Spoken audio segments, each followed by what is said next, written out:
Hello students, welcome back to my YouTube channel study with Jyoti. तो आपने last lecture में देखा कि हमने थोड़ा सा क्वेश्चन किया था जिसमें आपका सब्स्टिट्यूशन भी अप्लाई हो रहा है और साथ में जो हमारे पास पर्टिकुलर फॉर्मूलाज थे वो भी अप्लाई हो रहे हैं। But this question is different, इसलिए मैंने ये वाला क्वेश्चन पिक किया है। हो सकता है आप लोगों को डाउट आए इसमें, ठीक है। तो यहाँ पे देखो मेरे पास एक्स स्क्वायर ही है, प्लस में 6 है। 6 का तो मैं कर सकती हूँ कि रूट 6 करके उसका स्क्वायर कर दिया तो वो तो हो जाएगा। बट यहाँ पे प्रॉब्लम ये है कि आपके पास ऊपर भी एक्स स्क्वायर है, तो हम ऊपर वाले एक्स स्क्वायर को हटाएं कैसे, है ना, वो देखना है। तो सबसे पहले मैं बता दूं कि आज हम ये दोनों क्वेश्चन सोल्व करने वाले हैं और ये क्वेश्चन है आपके अप्लाइड मैथ्स के भी है, स्टैंडर्ड मैथ्स के भी है, क्योंकि दोनों में इंटीग्रेशन है एंड इसमें कोई ट्रिगो नहीं है, तो ये अप्लाइड मैथ्स का भी है। और अप्लाइड मैथ्स का ये एक्सरसाइज 7.7 का थर्ड क्वेश्चन का फर्स्ट पार्ट है and this is second part. Okay, now let's start this question. तो यहाँ पे क्या है, एक्स स्क्वायर नीचे भी है ऊपर भी, तो कैसे रिमूव कर सकते हैं इसको हम। तो मैं यहाँ पे करने वाली हूँ, क्योंकि सब्स्टिट्यूशन से तो ये नहीं होने वाला है ना, तो मैं यहाँ पे ये करने वाली हूँ कि न्यूमरेटर में मैं कुछ प्लस माइनस करने वाली हूँ। अब देखो यहाँ पे +6 है तो मैं ऊपर +-6 ही कर दूंगी ताकि वो मेरा थोड़ा कैंसिल आउट हो जाए। ओके, तो यहाँ पे मैं क्या करूँगी, यहाँ पे इसमें कि इंटीग्रेशन मैं एक्स स्क्वायर में कुछ प्लस कर रही हूँ 6 और -6 कर रही हूँ, अपोन में आपके पास है ये एक्स स्क्वायर +6 का स्क्वायर रूट और यहाँ पे लगा देते हैं dx। अब देखो यहाँ पे मैंने पहले +6 क्यों लिखा है, क्योंकि यहाँ पे +6 है।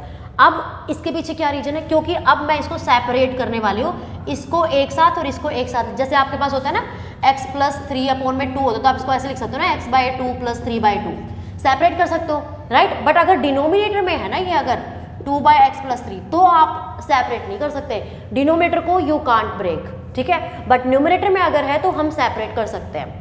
तो इसीलिए अब मैं इन दोनों का, इसको एक मान रही हूँ और इसको एक टर्म मान रही हूँ, तो इनको मैं सेपरेट करूंगी नेक्स्ट स्टेप में। तो आपके पास क्या आ जाएगा, x² + 6 अपोन में x² + 6, ठीक है, integration with respect to x, और यहाँ पे आ जाएगा -6 अपोन में x² + 6 dx। ओके, तो अब आप लोग देख रहे होंगे कि यहाँ पे जो ये ऊपर वाला जो है इसको मैं लिख सकती हूँ, जैसे आपके पास होता है ना, जैसे x होता है तो इसको आप लिख सकते हो √x × √x, राइट। तो इसको मैं वही लिखने वाली हूँ, इसको मैं लिख सकती हूँ x² + 6 रूट में इंटू x² + 6 रूट में, और ये dx हो गया, और डिनोमिनेटर में है x² + 6 रूट में और इसका इंटीग्रेशन, और यहाँ पे ये जो 6 है इसको मैं बाहर ले आती हूँ 6, और ये आ जाएगा dx अपोन में x² + 6। ओके, मैंने कुछ नहीं किया, पहले +-6 किया है, फिर उसके बाद मैंने +6 वाले को अलग कर लिया, क्योंकि ये थोड़ा मेरे को लग रहा है थोड़ा सोल्व हो सकता है, जो भी आपको पता चलेगा।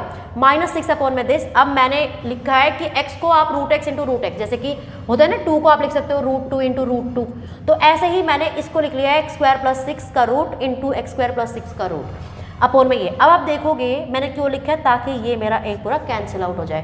अब आपके पास यहाँ पे क्या बचा है, x² + 6 का स्क्वायर रूट dx, और नीचे कुछ नहीं बचा, सिंपल ये बचा -6 dx अपोन में x² + 6। ओके, अब मैं यहाँ पे एक और आपको एक चीज़ करके दिखा देती हूँ, ठीक है।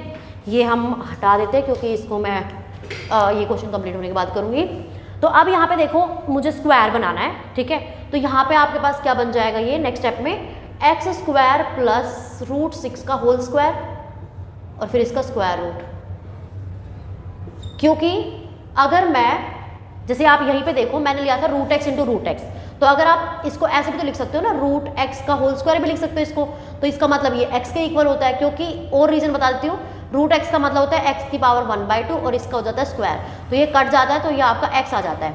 इसीलिए मैंने यहाँ पे √x का स्क्वायर लिया, क्योंकि वैसे भी सिंप्लीफाई होकर आपके पास 6 ही आना है, ठीक है। उसके बाद नेक्स्ट हम लिखेंगे -6 बाहर था अपना, ठीक है, -6, ये आपके पास आ जाएगा dx अपोन में x² + अच्छा ये भी रूट में है, सॉरी गाइस, ठीक है, ये आपके पास आ जाएगा x², ये आपका इसका स्क्वायर और ये स्क्वायर रूट में आ गया। ओके, तो अब इसमें देखो ये हमारा क्या बन जाएगा, अब हमारे पास यहाँ पे 2 फॉर्मूलाज अप्लाई होंगे। अब आप लोग सोचो 1 मिनट के लिए कि हम कौन सा फॉर्मूला अप्लाई करेंगे इसमें। ओके, तो यहाँ पे देखो अब आपको ये वाला दिख रहा होगा कुछ ऐसी फॉर्म कि x² + a², इसका इंटीग्रेशन आपको करना है, ठीक है। ये मैं पहला फॉर्मूला लिख रही हूँ, इसका इंटीग्रेशन क्या होता है, क्योंकि ये न्यूमरेटर में है तो इसका इंटीग्रेशन क्या होगा, x by 2 x square plus a square, ठीक है, plus a square by 2 x, ये ए स्क्वायर बाई 2 log आपके पास आ जाएगा यहाँ पे x plus x square plus a square square root plus c. Second है आपके पास dx अपॉन में x square plus a square का स्क्वायर रूट। तो इसका क्या होता है आपके पास, ये है डिनोमिनेटर में, तो डिनोमिनेटर वाला सीधा हमारे पास फॉर्मूला होता है कि log, ये आपके पास हो जाएगा x plus x square plus a square का square root plus c. Okay, तो अब हम ये दोनों फॉर्मूला इसमें अप्लाई कर देंगे तो आपके पास क्या आ जाएगा फाइनल आंसर। दिस इम्प्लाइज कि पहले वाले में क्या हो जाएगा, पहले वाले में ये अप्लाई करेंगे तो x by 2 x square plus a square is root 6 का square root plus a square मतलब कि रूट 6 का होल स्क्वायर बाई 2 log, इसमें हो जाएगा x plus x square plus root 6 का होल स्क्वायर, ठीक है, प्लस में c। ये तो हमारा एक फर्स्ट टर्म का हुआ है। माइनस सेकेंड वाला जो है वो क्या हो जाएगा, वो छोटा सा ही है, -6 इंटू इसका इंटीग्रेशन आपके पास ये होता है तो हो जाएगा log x प्लस, ये आपके पास आ जाएगा एक्स स्क्वायर प्लस 4 रूट 6 का स्क्वायर, सॉरी ये रूट 6 का स्क्वायर और ये स्क्वायर रूट प्लस में c।